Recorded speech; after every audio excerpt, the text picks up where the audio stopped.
Dividend stocks are among the most popular types of investments here when it comes to stock market investing.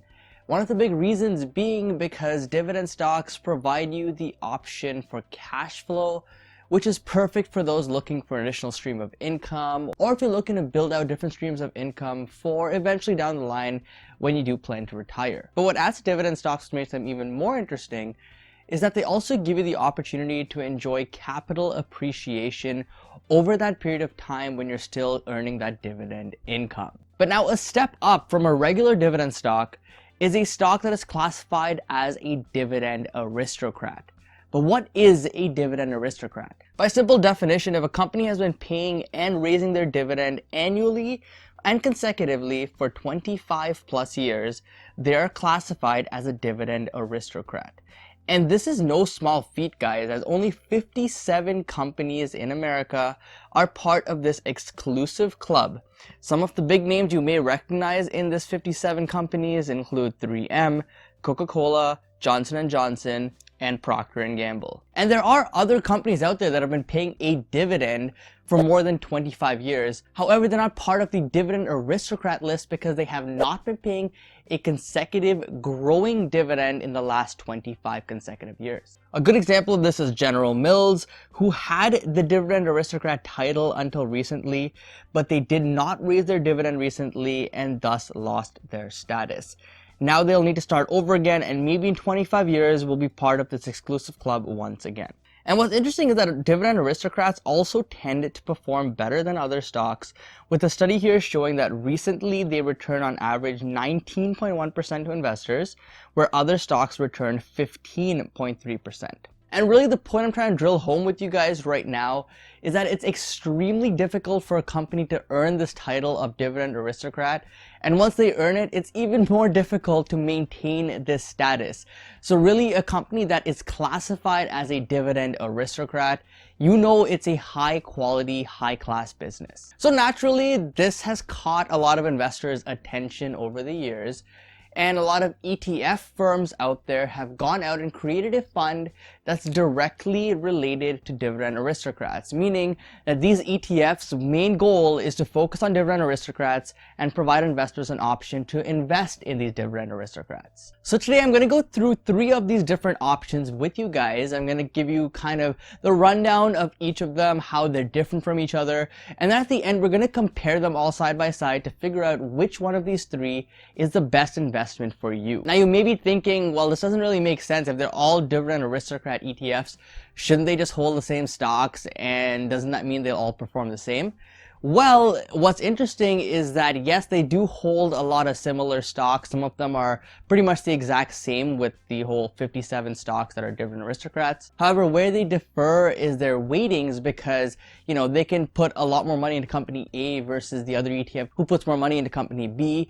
And this, of course, affects things like the dividend yield and performance of those ETFs. Of course, other things to also consider is things like the expense ratio, but we'll discuss all of that coming up right here. So the first ETF I want to discuss here is ProShares S&P 500 Dividend Aristocrat ETF with the ticker symbol NOBL.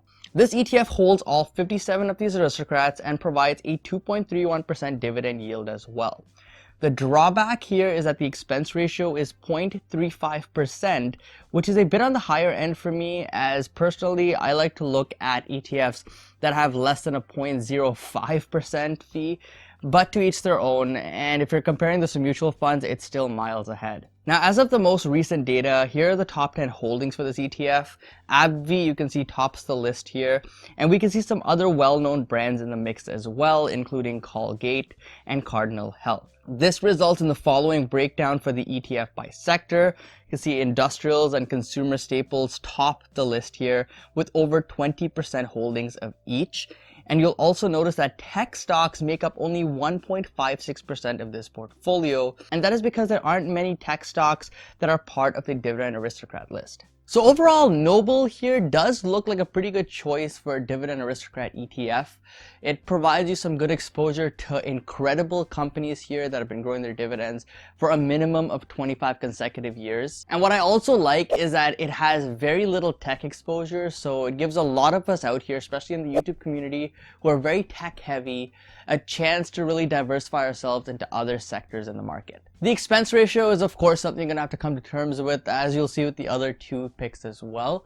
But you are getting a good dividend yield here, which more than makes up for that expense ratio. The second ETF we have here is the Spider S&P 500 Dividend ETF with ticker symbol SDY. And this ETF is slightly different in that, yes, it does hold all the 57 Dividend Aristocrats, but what they've also done here is include other companies that pay out a high dividend, and they've mixed that into this ETF as well. So really, for the sake of simplicity, this is more of a dividend ETF with a mixture of Dividend Aristocrats. In total, this ETF holds 112 stocks, and the yield here is currently 2.93%, which is a good amount of diversification and an impressive starting yield as well. The expense ratio is the same as NOBL, coming in at 0.35%, so you're getting a bit more bang for your buck here as the dividend yield is higher. The top 10 holdings to look at here are slightly different. AbbVie comes in as the second top holding here, and IBM is actually number 3, even though it isn't an aristocrat yet. You'll also notice some other familiar names like Exxon and Cardinal Health, which complete the top 10 list here. The breakdown here is slightly more diversified in my opinion because of the larger selection of stocks to choose from. Industrials are still topping the list here, but financials come in as number 2, followed by consumer staples at number 3, so it's an interesting mix here. Tech once again is at the bottom of this list, but it does make up a bigger portion of this ETF with 2.71% of total holding. And really what I gather from this ETF, SDY, is that it's good for investors looking for good quality dividend stocks. They want to hold the Dividend Aristocrats, but they also want a higher yield, and they want exposure to other companies that are still great companies, but may not have that aristocrat status yet. Companies like IBM, for example. So this ETF really gives you a wider range of companies to diversify with. Now our third ETF here is the CBOE VEST S&P 500 Dividend Aristocrats Target Income ETF with ticker symbol KNG. Now the name may be a mouthful, but the ETF is fairly simple here. It's actually very similar to NOBL in that this only holds the 57 Dividend Aristocrats. So first off, like I just said, we do have all 57 aristocrats in this ETF, so we get full exposure to these companies. However, where this differs from NOBL is that the dividend yield is different, coming in at 4.34%, which is significantly higher than the others we looked at. This alone makes this ETF very attractive. On the flip side though, this also has a higher expense ratio at 0.75%, so you will have to decide if the higher dividend yield is worth the higher price tag. So now at this point, you may be wondering, how does this ETF have a higher dividend yield when it has the exact same holdings as NOBL, for example, which has about half the dividend yield of this? Well, it's simple, and that's because the weightings for each stock is different in each ETF. Here you can see the top 10 stocks for KNG looks quite different than when you compare it to NOBL, with Colgate topping the list and McDonald's, Johnson & Johnson, and Walmart making the top 10 as well. And if you look at the sector breakdown, you can see the weightings are indeed different as well, with industrials and consumer staples still making up a good chunk of the portfolio.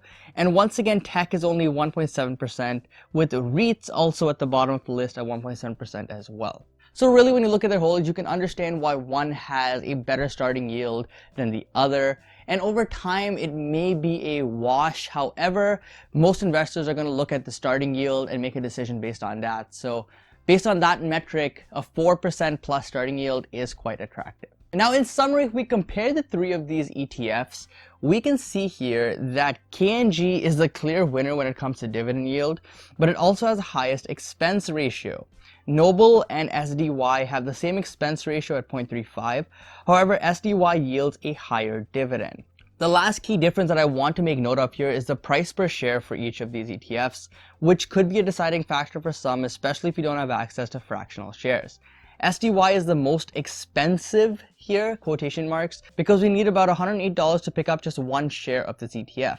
On the other hand, we only need around $46.50 to pick up one share of KNG. So really, the bottom line is if you have a smaller portfolio, then KNG might be your best bet here, as you can accumulate their shares quicker with less amount of capital.